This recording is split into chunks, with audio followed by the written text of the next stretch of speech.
मवियाचं सरकार आलं तर तिरुपती सारखा प्रकार होऊ शकतो असं सुनील देवधर यांनी म्हटलंय।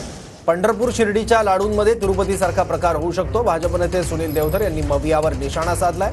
तर 50 वर्षात महाराष्ट्रात अशा घटना झाल्या का असा सवाल जयंत पाटलांनी केला। महाराष्ट्रातील सर्व संस्थानं चांगल्या पद्धतीने चालतायत असं देखील जयंत पाटील यांनी म्हटलंय।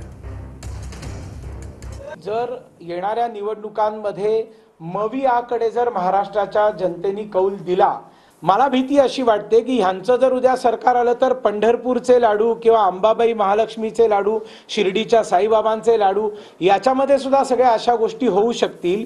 महाविकास आघाडीचं सरकार जर महाराष्ट्रामध्ये आलं तर तिरुपती सारखा प्रकार महाराष्ट्रात होईल। पंढरपूर शिर्डीमध्ये लाडूमध्ये त्या ठिकाणी सगळे मिसळले जाऊ शकते असं सुनील देवधर म्हणतात।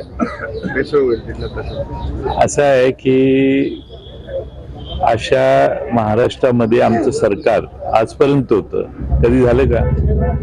आजपर्यंत मागचे 50-60 वर्ष अनेक वेळा काँग्रेसने, राष्ट्रवादीने, आम्ही एकत्रितपणाने सरकार चालवलं, कधी अशा घटना महाराष्ट्रात होऊन दिल्या नाहीत। आणि त्यामुळे इथून पुढे उलट चांगल्या पद्धतीनेच ही सगळी संस्थानं चालतील, त्यात कोणताही पक्षीय अभिनिवेश नसेल